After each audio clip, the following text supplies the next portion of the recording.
So, Tom, did the wife find out about Sally yet? Please, don't talk about that. Now, tell me, how was France? The Queen is crazy for ring-dings and devil dogs. Well, you know, at breakfast, I invented something I call a ho-ho. Really? I thought you were working on a yodel. Listen, I hope you could take care of this. All I have is hundreds. I don't like giving my picture out. Relax, man. I got the Colonial Express card. I don't leave Monticello without it.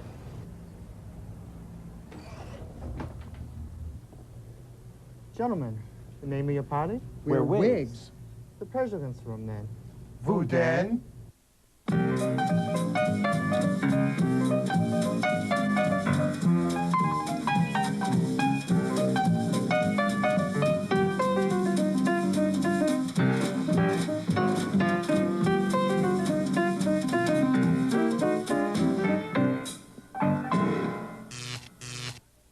Hi, I'm Joe L'Erario. And I'm Ed Feldman. Here we have 2 federal chairs. 2 federal-style chairs. Uh-huh. You know, a lot of people cry to us that they've never upholstered anything, and what should I try? And we always tell them the dining chair seats, and they say, I already did that. By this time, everyone in the restaurant is looking at us. And the food is falling off our forks, and we tell them, wait for the book.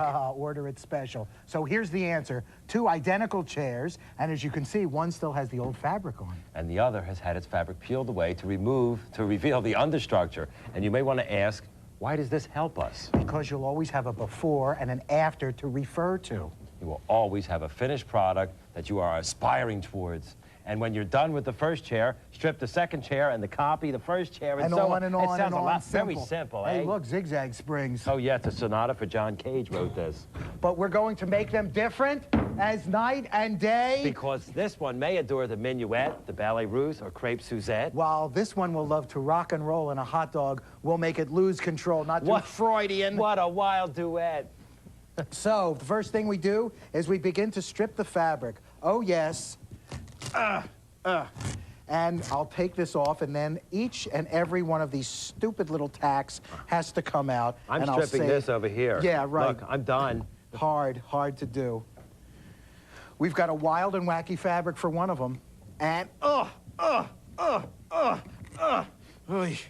goodbye. And when next you see us, we'll be women. That's not your chair. This is going to be your chair. Oh, really? Yes. Oh, okay. I'll just put an arrow.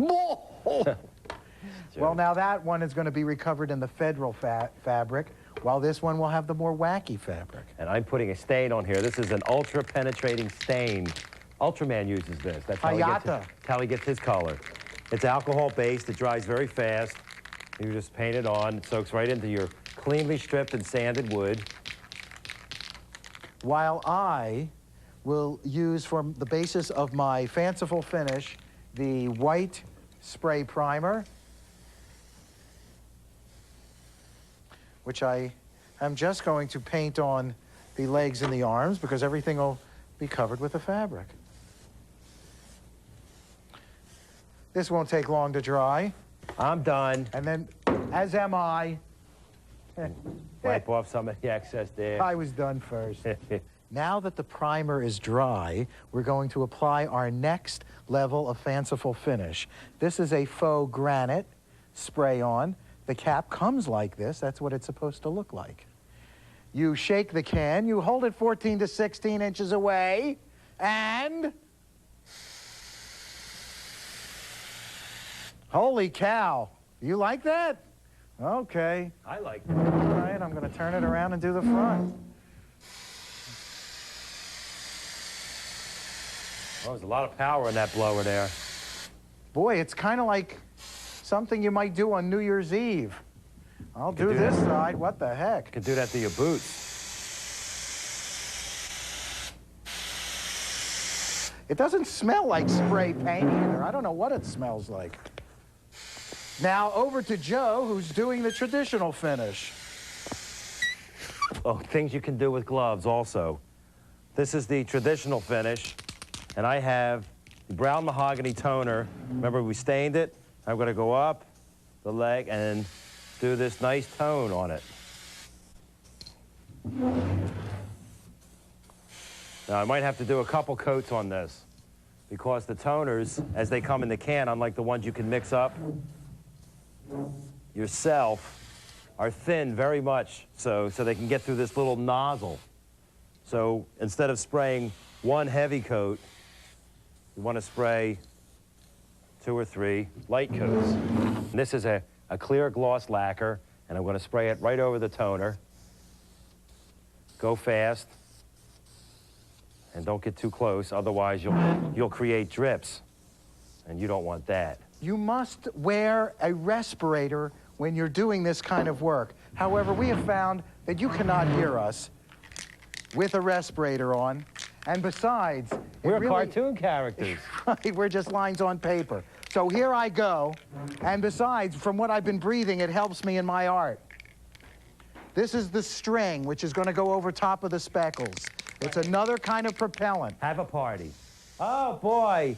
Have you ever been? Have you ever been to Electric Ladyland?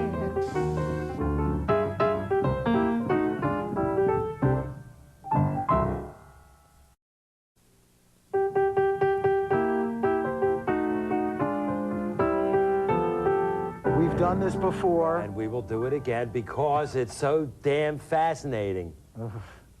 Good night. We're putting the burlap on it. Remember, you have to put burlap on your frame first in order for the padding not to fall through onto the back, onto the floor. So we've pulled this burlap around, and we have a metal sort of retaining ring, which was put in by an orthodontist, and we have to pull the top up and tack here. But what's going to hold it down? Well, one of the ways you can hold it, and I'm going to stitch it to you just like Jimmy Cagney in The Man with 1,000 Faces. Man of 1,000 Faces. I'm so sorry. No, actually, I'm going to stitch. You want to move the fingers right now, Grandma? Thank you. That was the forerunner to Aunt Blabby, you know, that particular scene. So I'm making giant, giant stitches here. Sorry. Coltrane did that, didn't he? Giant stitches? Giant stitches. Okay. Now we stitch this, we snip this off, and now we drop the top down because we want tension on the top. Move all the tools away, and we drop it down. Drop it Not down. all the way. See, I want you to hold it Okay, like I'll hold here. it like this. And we pull the center first. Where have How I many heard times have this? you heard that? You Pull the center first. And you put kabam, and then, now what I'd like to do now, I will pull it back up, because now I'm going to go like this. Okay. Defining the shape. Here, you do the last one. I can't. Okay. Now we've defined the shape there. That's defined all right. Now, another way to define another shape, I say I tricked you. What are you doing? Down, What a scoop here. Give me one of those other pieces of burlap. This one, I'm making a pair of underwear out of this. Wise blood. Burlap. So the other way, if you don't want to stitch this, is just to make a double loop. That's all. Leave it there. And then we drop it down. And we'll define the curve this way. So you're just going to staple that into the inside arm. Absolutely. Pulling it tight. Now remember, the concept of fabric is burlap first, so something can sit on it, and then you have to have some deep down firmness. This is deep down and firm. And it's called, 1, 2, 3, horsehair. Yes, it's horsehair. Now, some people use foam for the deep down hardness. Some people use the horsehair, and we're reusing the old horsehair because we didn't want to kill any new horses.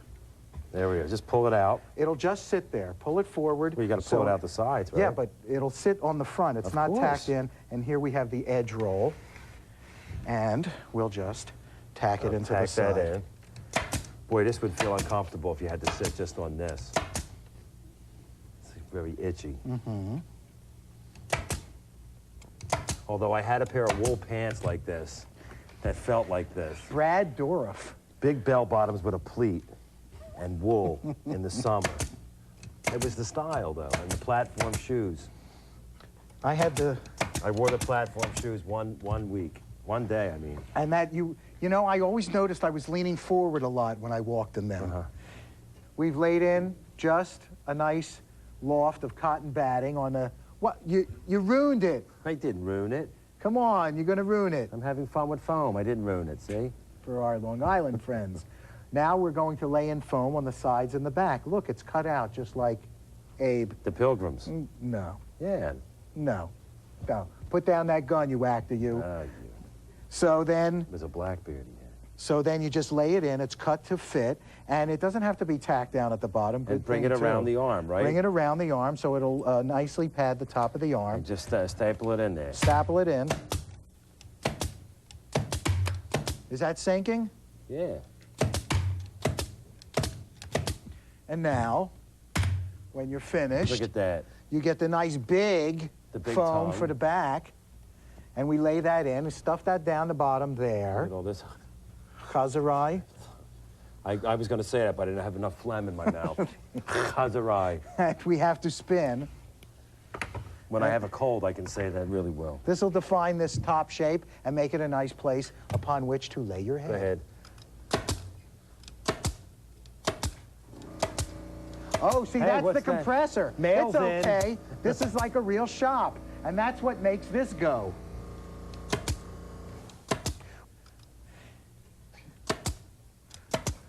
Go ahead. Oh, now, what do you got there now? You're lapping a little. You're telling me. See, when you laid it in, that's okay. Hey, it was. Oh, it's my fault. Well, it was your side, here, wasn't it? Hey, Ray, look, a V8.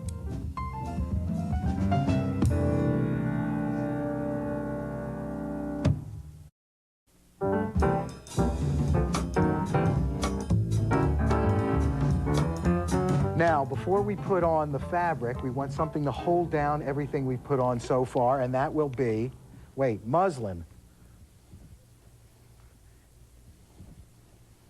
Why don't you check the bottom, too? Wait. Yeah, it's fine. Okay. All right, now we want to tack in this muslin with a staple gun. We always put a tack in the center first, and now I'll make a release cut with my scissors. Could you hand me my scissors, brother? Thank you. Now, this is just draped around. I want to make release cut up there. Uh-huh. Yeah, oh, it released. Look at that. So it comes out, and then you can fold it and make it nice. And then I'll do one over here. And you're going to pull this down and staple it, right? Oh, yes. Do it to this side. And over here. We trim that off, which is much too boring for television. And now we spin it around to the front part.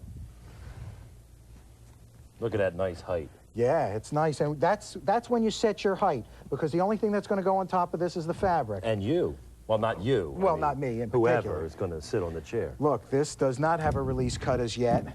So you pull both edges through until you get enough so that when you cut it, all you have to do is make a final fold. See how this... You can see the excess there. Make it up to the back of this element here, this arm. Pull that through. And then pull it through. Isn't that nice? Beautiful. Isn't that nice? Hey, if I can do it. And now we're going to make a nice happy seat. Pull it down, we'll make a happy seat. And a tree. And a happy tree. And as you pull it down, you might want to get to the height of the seat. What a magnificent seat. And see that you're getting your dome. Your dome. The middle in the teapot dome affair.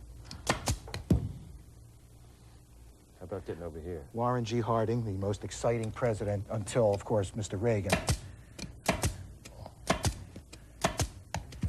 And we'll make Mel and Fillmore was nice. That was before, way before. Oh, way before. Way before. It's around Reagan's time, though. He was well, they went to high school together, actually. Tippecanoe and Dukakis, too. See, now they don't know what year this was made. Pull that down. And now we'll do the sides. Do that side. Turn it around. It's looking nice. And we have to do the inside back after this, right? You know what? I'm getting tired of this. I think maybe we should go on a little bit of a trip. Oh, yeah. You know, we're doing this chair. This is a reproduction of a Federal style. That's but right. We took a visit to Winterthur Museum. Where they have genuine Federal stuff. And we had such a fun time. Yeah, remember, when you have a real antique, not a bogus reproduction like this, you shouldn't do what we're doing. You shouldn't strip. We shouldn't do what we're doing. But watch. I used to work in a candy store. Watch this and you'll see what we did. Dear Diary, Benedict Arnold made everyone a strange egg concoction for breakfast this morning. We're here at Winter Tour Museum with Bob Trent, who's the curator of all the furniture here in this building. Yes, Winter Tour was the home of Henry Francis DuPont, and boy, he filled it with furniture. All 9 stories of it. Amazing repository of American furniture. Well, he rebuilt his house to be a museum starting in the 1920s. Wow. And behind us, you can see more. Yes, John and Thomas Seymour, the most famous federal furniture makers in Boston, veneered with satinwood, fragile. We have our unique 5-chair-back settee back there. That's a beautiful settee. Looks comfortable. I should say. And here is one of the fragile side chairs. Well, we get to see underneath. See, he yes. can pick it up, and I can point, but I can't touch it. New webbing. New webbing, New blocks. And this little corner leg form makes the little inside joint necessary. Right, and this would be a tenon joint, so the tenons would be coming in from the sides. Mm-hmm. You know, It's been repaired a lot of times. that's a we. And next, we're going to look at some of the furniture in the Dining room cross hall. And that's across the hall here. one would say. Bob, lead the way. Yeah. Let's go. Where were you? I was dipping some snuff in the anteroom, but don't make a federal case out of it. Order. Oh, what a segue. This is a Hepplewhite chair from Hepplewhite. Salem, Massachusetts, made by Samuel McIntyre for Elias Haskett Derby, America's first millionaire. They invented the hat, did he not? The Kerwood Derby. And this is a mahogany with a lot of carvings. Beautiful plume. Unlike the veneered ones we saw before. And here at Winnetou, we do non-intrusive upholstery. Wow. That's a foam thing under there. Ethifoam. A Fred and Ethifoam. Oh, please. And glued on brass nails. Not tacked. So no more no more metal fasteners in the object. So if you're banging the nail in, you would damage the chair. So That's that's right. why everything is... And this was taken from a Hepplewhite pattern? Bob? Yeah, this is from Hepplewhite's Guide, which was published in 1788. Well, that fabulous stuff. As a matter of fact, what we've seen is approximately 1/10,000th. 1/10,000th. Of the furniture they have here at Winter Tour in Delaware, and we urge you to come here. Maybe you'll run into Bob and you can bother him like Say, hey, can I have your autograph? I saw you on that show.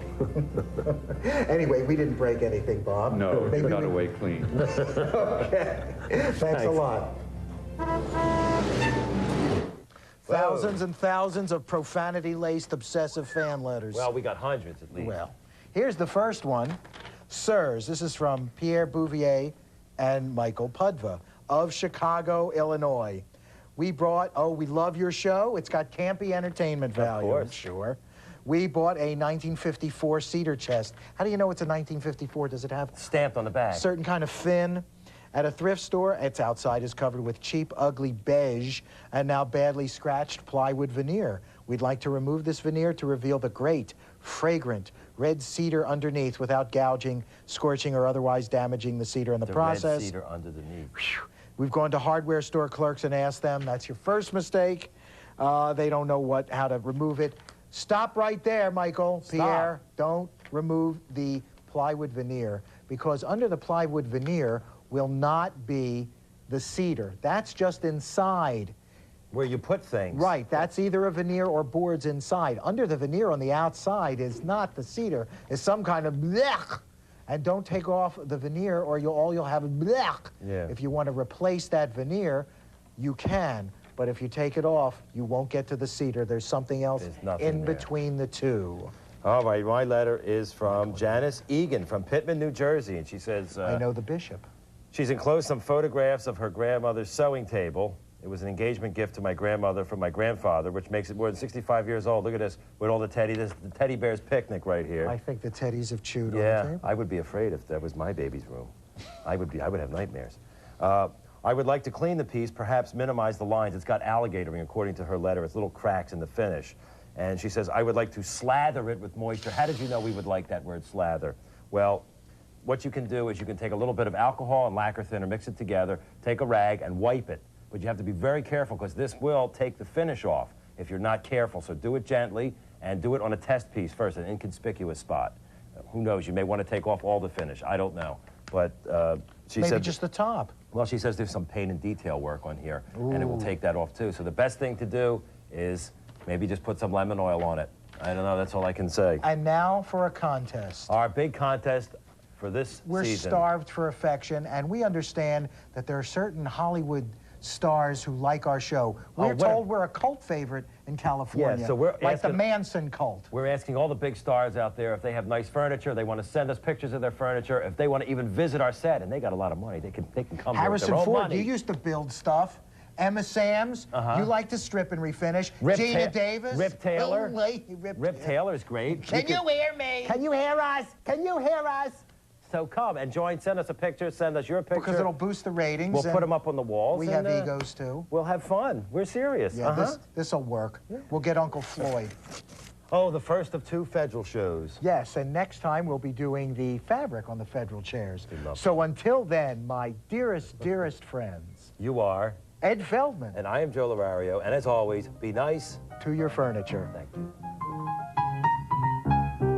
Coming up next on TLC, just stay nailed to that chair because Joe and Ed are back with good cheer and bad jokes on a second episode of Furniture to Go, showing you how to bring out the best in antique pieces.